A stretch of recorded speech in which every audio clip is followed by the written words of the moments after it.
Part 1. The grand chamber of the Galactic Council hung in the silent dark of space, a massive ring of polished obsidian and glowing alloy orbiting the gas giant Xerxes Prime. Inside, 17 species sat in tiered arcs, their forms as varied as the stars they came from. Some armored in chitin, others wrapped in energy fields, a few barely more than floating thought forms in containment spheres. At the center of it all stood Ambassador Carl Dobbs, alone in a plain gray suit that had seen better days. He adjusted his collar, not out of nerves, but habit. Back home, it was still morning in Denver. His daughter would be eating cereal, probably spilling milk on the homework she'd left on the table again. Before him, Cathar of the Varel rose. 7 feet tall, with skin like cooled lava and eyes that glowed faint amber. He spoke without opening his mouth. His words formed directly in the minds of those present, smooth and heavy as stone. Earth, he intoned, has exceeded its permitted technological threshold. Your species has developed warp-capable vessels, quantum shielding, and autonomous combat drones without council approval. You have ignored 3 prior warnings. Carl didn't flinch. He'd read the reports. Earth's first real starship, the Odyssey, had only left the solar system 2 years ago. It wasn't even armed, just a science vessel with a crew of 12 and a botanist who kept trying to grow potatoes in 0G. But to the Council, any step beyond their strict development tiers was rebellion. Further, Cathar continued, your planetary defense network, what you call Project Sentinel, violates the Treaty of Silent Orbits. You have placed weapons platforms in lunar and Martian space. This is an act of militarization. Carl cleared his throat. Those platforms are debris trackers and solar flare monitors, sir. We shared the schematics with your liaison 6 months ago. Your schematics were incomplete, came the reply, cold and final. Regardless, the Council has reached consensus. Earth is to stand down all military and quasi-military operations within 30 standard cycles. Dismantle your orbital grid. Surrender command codes to Council peacekeepers. Accept planetary oversight. A murmur rippled through the chamber. Some species leaned forward. Others dimmed their lights in what might have been pity. Carl felt the weight of it. The end of human autonomy wrapped in bureaucratic language. Surrender wasn't just about weapons. It was about trust, about dignity, about whether humanity was seen as a child to be managed or a people to be respected. He looked up, not at Cathar, but at the massive viewport behind him. Beyond the ring of the chamber, Xerxes Prime swirled in slow, majestic bands of violet and gold. It was beautiful, alien, and utterly indifferent. And if we refuse? Carl asked, voice quiet but clear. Cathar's mental voice didn't change, but something in the air shifted. Refusal is not an option. Non-compliance will be met with systematic pacification. Your world will be rendered harmless. Harmless, the word sat like a stone in Carl's gut. He thought of the cities back home, New York, Tokyo, Nairobi, Buenos Aires, alive with noise and color and argument. He thought of the farms in Kansas, the fishing boats off Indonesia, the kids building robots in garages from Detroit to Delhi. Harmless meant quiet, obedient, small. He nodded slowly. I'll deliver your message. He turned and walked out, his footsteps echoing in the vast hall. No one stopped him. No one spoke. Behind him, the Council resumed its business, already moving on to the next item. Trade tariffs on nebulium crystals from Sector 9. Back aboard the human diplomatic shuttle Wayfarer, Lieutenant Nina Cruz waited in the cockpit. She was young, only 29, but her eyes held the sharp focus of someone who'd grown up watching Earth's first satellites flicker to life against the night sky. She joined the United Earth Defense Force at 18, not for glory, but because she believed humans belonged among the stars, not under someone else's thumb. Well, she asked as Carl strapped into the co-pilot seat.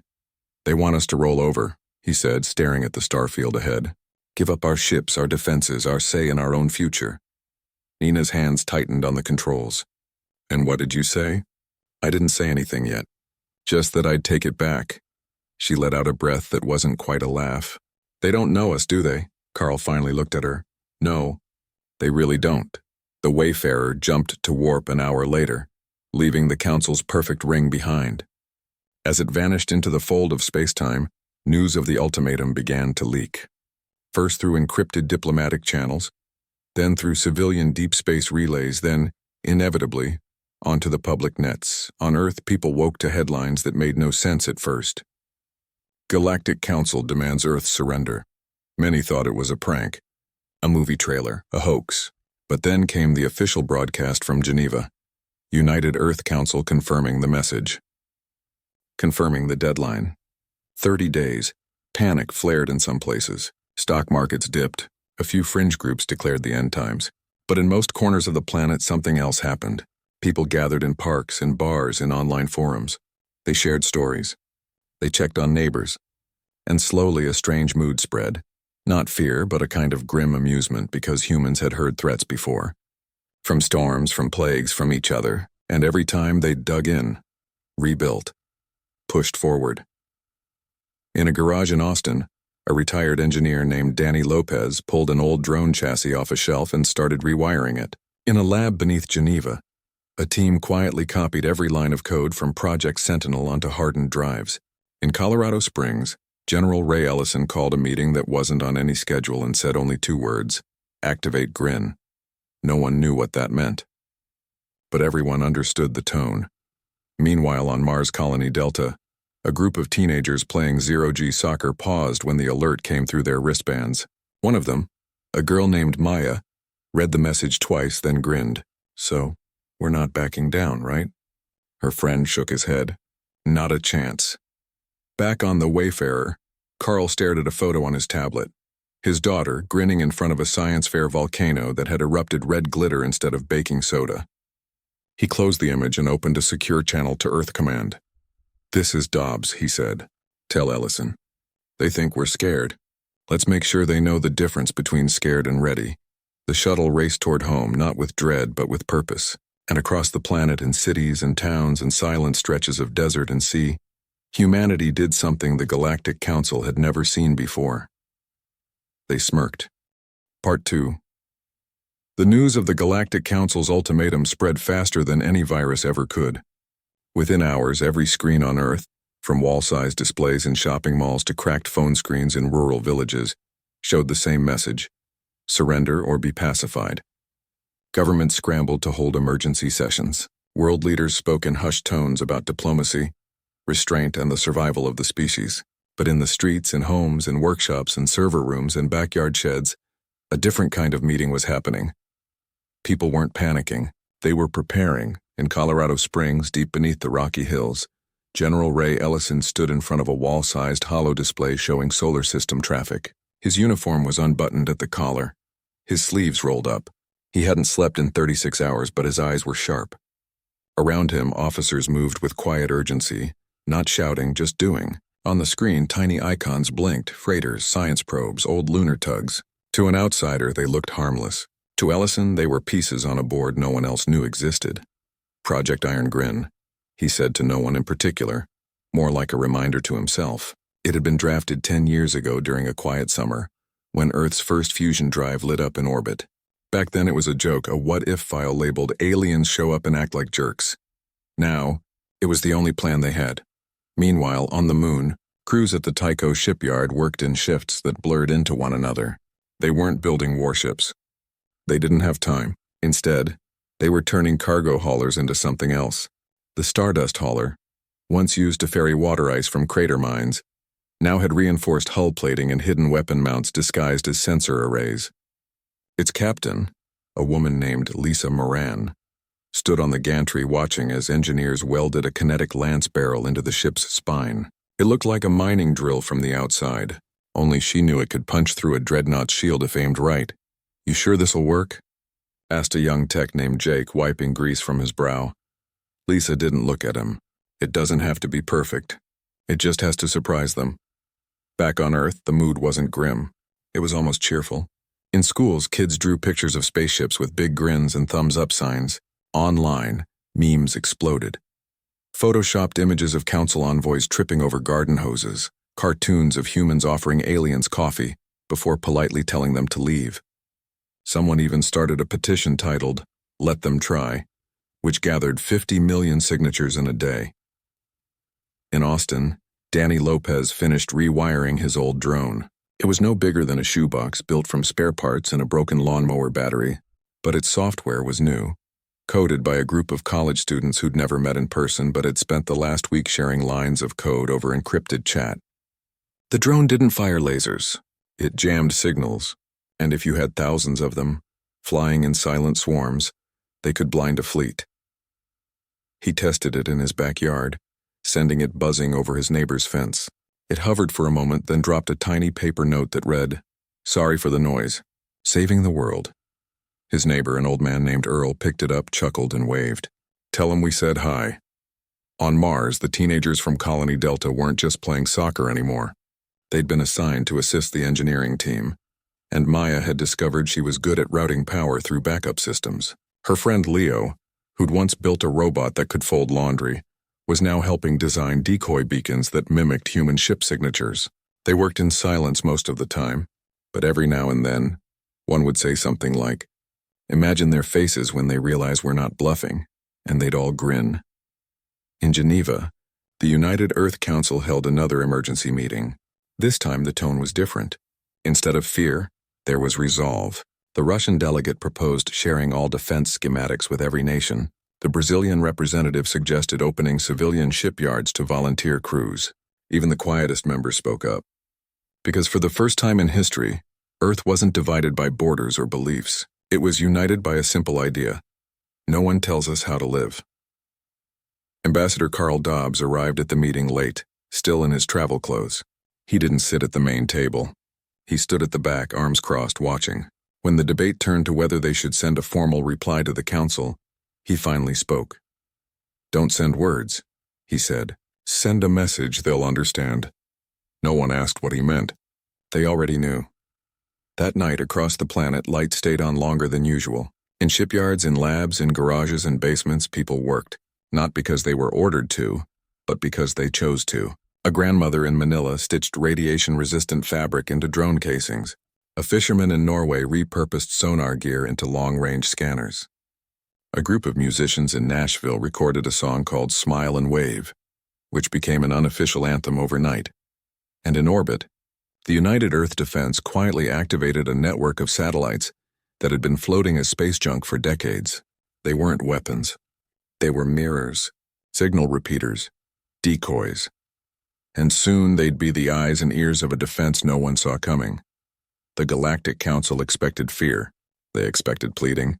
What they got was silence and then laughter. When their long-range scouts passed near Earth's orbit a week after the ultimatum, they found no panic. No evacuation fleets, no last-minute pleas for mercy. Instead, they picked up strange signals, music, jokes, children's voices reading poetry. One drone even received a video file titled "Welcome Package," which showed a time-lapse of a tomato plant growing in 0G, set to upbeat jazz. The scouts reported back, confused. "The humans are smiling," one operator said. Cathar, reviewing the data on Xerxes Prime, frowned, or what passed for a frown in his species. This is not how primitive species behave under threat. But humanity wasn't primitive. It was stubborn, clever, and above all unpredictable. As the days ticked down toward the 30-cycle deadline, Earth didn't build an army. It built a response, not with rage but with wit. Not with surrender, but with a smirk that spread from continent to continent, from ship to ship, from heart to heart. And somewhere in the dark between Mars and Jupiter, a lone cargo freighter powered up its engines, painted with a simple message on its hull: "Try me." Part 3. The first sign that the Galactic Council would not wait for the deadline came not with a warning but with silence. Deep space monitoring stations near Jupiter's orbit suddenly went dark. Their last transmission was a single frame, a distortion in the void, like heat rising off desert sand just before the feed cut out. 3 minutes later, long-range telescopes picked up the telltale warp signatures of a Krellian strike fleet. 6 dreadnoughts, each the size of a small city, cloaked in gravitic shadow, emerging from subspace with weapons hot. They moved fast, silent, efficient. This was not an invasion. It was a demonstration. A surgical strike meant to cripple Earth's orbital defenses before humanity even knew it was under attack. The Council had chosen the Krell because they were precise, ruthless, and never lost a battle. Their commander, Jal, had pacified 17 rebellious systems in his career. He expected Earth to be the 18th. What he did not expect was quiet. As the dreadnoughts approached the asteroid belt, their sensors swept the region. No military ships, no defense satellites, just drifting rocks, old mining drones, and the faint hum of civilian traffic. Zhao ordered his fleet to hold position near Europa's orbit.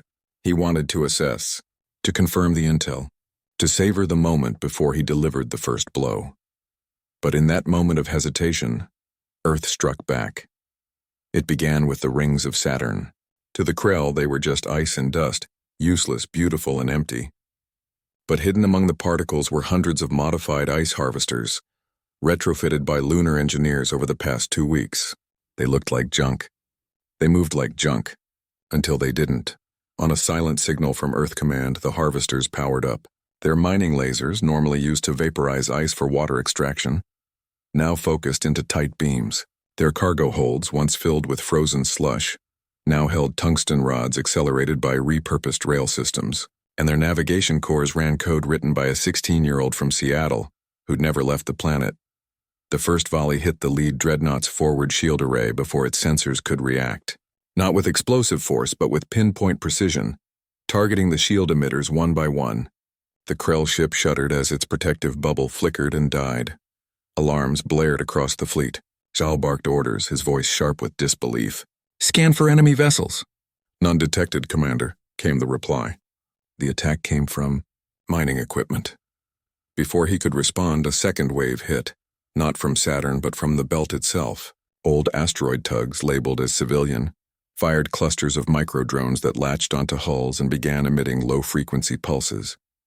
The pulses did no physical damage. They scrambled internal comms, confused targeting systems, and, most importantly, made the ships think they were under attack from multiple directions at once.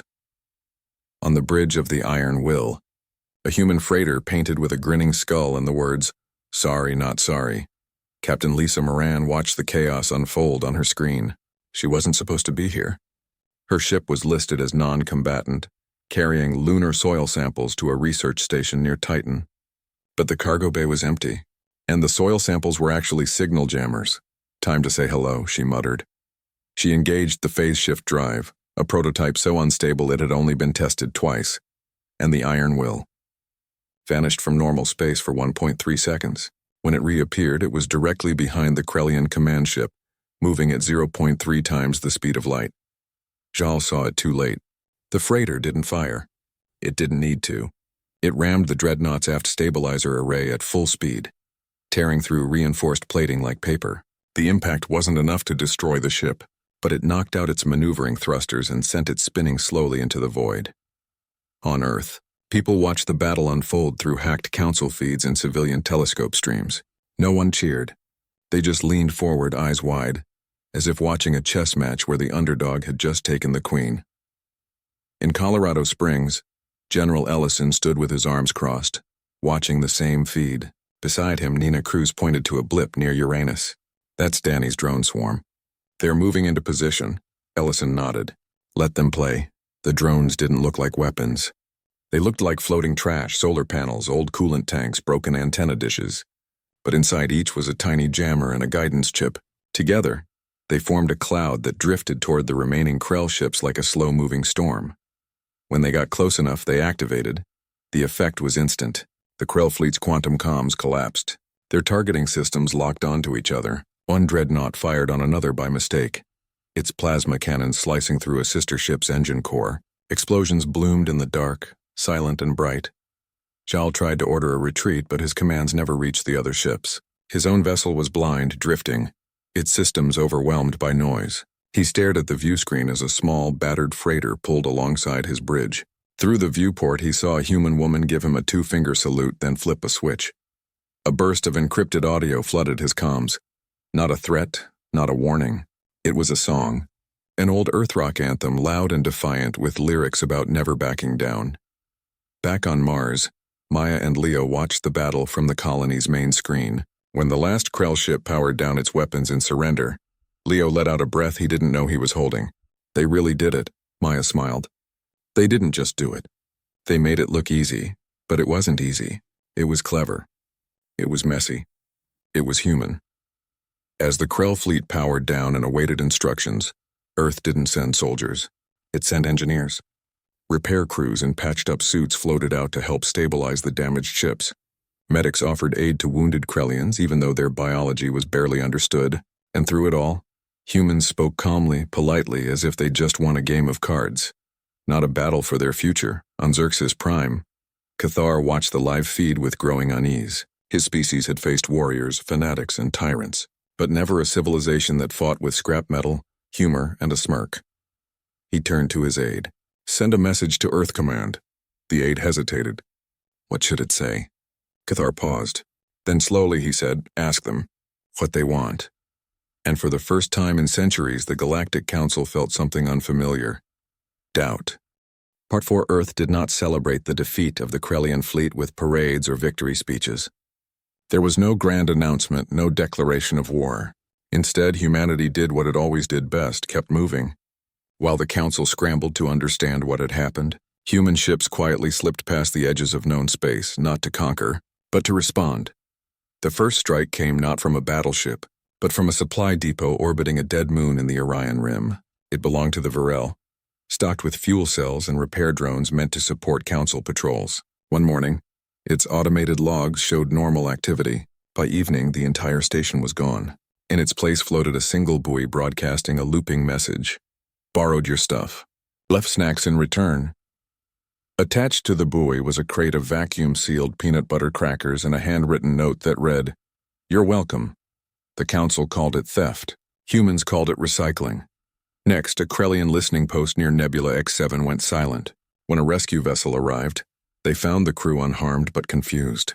Every console had been wiped clean and replaced with a simple game, asteroid dodge, and the mess hall was filled with inflatable pool toys labeled emergency flotation devices. The station's main antenna now pointed toward Earth, broadcasting old sitcoms on loop. Back home, people followed the reports with quiet amusement. No one claimed responsibility. No government issued statements. It was all done by volunteers.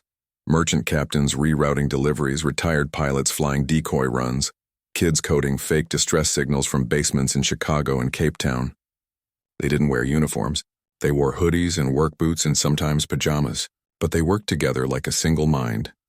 In a hidden hangar beneath the Nevada desert, Danny Lopez oversaw the launch of his latest drone swarm. This one wasn't just for jamming. It carried tiny projectors that could cast holograms light years away. "Imagine," he told his team, "they send a fleet to investigate a distress call and instead of a broken ship, they find a giant floating image of a cat wearing sunglasses saying, 'Gotcha.'" His team laughed, but they worked faster, because this wasn't just about winning, it was about making the Council question everything they thought they knew. On Mars, Maya and Leo helped reprogram terraforming bots to mimic human ship signatures. The bots couldn't fight, but they could fly in formation, emit fake engine heat, and broadcast chatter that sounded like a full battle group. When deployed near Council borders, they caused entire patrol wings to scramble for nothing. One Krellian captain reportedly filed a formal complaint about psychological harassment by gardening equipment. Meanwhile, Earth's civilian fleet, the real one, moved with purpose.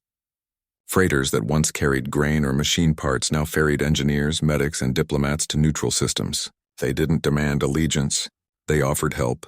When a mining colony on Kestrostir suffered a reactor leak, a human vessel arrived before the Council could respond. They fixed the core, shared water purifiers, and left behind solar panels with a sticker that said "Powered by Earth" in spite. Word spread. Species that had never spoken to humans began sending quiet messages. Some asked for tech. Others asked how they, too, could stand up to the Council. Earth didn't give orders. It shared schematics, open-source defense plans, tutorials on how to turn a cargo drone into a signal mirror. It was the opposite of control. It was trust. The Council tried to respond with force, sending a second fleet toward the Sol system. But this time, they never made it past the Kuiper Belt. A network of stealth satellites, disguised for decades as space junk, activated in sequence, emitting pulses that didn't destroy but confused. Navigation systems showed false stars, comms filled with lullabies and weather reports from Tokyo. One ship accidentally docked with an empty fuel canister, thinking it was its mothership. By the time the fleet turned back, half its crew had downloaded Earth music, and 3 officers had started learning English just to understand the jokes. On Xerxes Prime, Cathar called an emergency session. The mood in the Grand Chamber was tense. Some species demanded total blockade. Others argued for negotiation. A small delegation from the Xanthari, a quiet, plant-like race, spoke for the first time in centuries. Humans do not seek to rule. Their spokesperson hummed through a translator vine. They seek to exist, and they will not be erased. Cathar said nothing. He had seen the footage from the Krellian retreat. He had heard the recordings of human voices, calm, kind, and utterly unafraid. They patched up enemy wounded. They left thank you notes on stolen supplies. They fought like poets and defended like neighbors. It made no sense, and that terrified him more than any weapon. Back on Earth, life went on. Schools reopened. Farms harvested crops. In Denver, Carl Dobbs's daughter brought home a science project, a model of the solar system with tiny flags on each planet that read, "Not for sale." Carl smiled and put it on his desk. In Colorado Springs, General Ellison reviewed new intel. Council outposts were pulling back. Patrols were avoiding human space. Even the Virel had stopped broadcasting threats. Instead, they sent quiet inquiries. "What are your terms?" Ellison didn't answer right away. He walked to the observation deck and looked up at the stars. Out there somewhere, a human freighter was delivering medicine to a sick colony. Another was teaching kids how to build radios from scrap. A third was probably leaving pool toys on an alien doorstep. He turned to Nina Cruz. "Tell them we're not making terms. We're making neighbors." She nodded and typed the message. Then she added one last line just for fun. "P.S. Your fleet needs better antivirus." As the message transmitted into the void, humanity didn't wait for a reply. It kept working, kept building, kept smirking, because the real victory wasn't in winning battles. It was in proving that kindness and cleverness could be just as powerful as dreadnoughts. And somewhere beyond Pluto, a lone ship painted with a grinning sun sailed on, humming a tune no alien had ever heard, but would soon come to recognize as the sound of freedom. Part 5. The summons came not as a threat, but as a request. The Galactic Council asked Earth to send a representative to a new meeting, not in the Grand Chamber on Xerxes Prime, but in neutral orbit above Titan, Saturn's largest moon. The location was a quiet concession, a sign that the old rules no longer applied. Earth agreed, but not with fanfare. Ambassador Carl Dobbs arrived not in a sleek diplomatic cruiser, but aboard the Stardust hauler, its hull still scarred from the Krellian encounter, now patched with mismatched plating and painted with a simple emblem, a circle, a line, and a curve that looked like a smile. As the ship docked with the Council's temporary station, Carl stepped out alone. No guards, no entourage. Just a man in a slightly wrinkled suit carrying a tablet and a thermos of coffee. Waiting for him was Cathar, flanked by delegates from 12 species. The Virelian's amber eyes held no anger now, only something close to wonder. "You came," Cathar said, his voice forming gently in Carl's mind. "You asked," Carl replied, sipping his coffee, "and I figured it was time we talked like adults." The meeting began not with accusations, but with questions.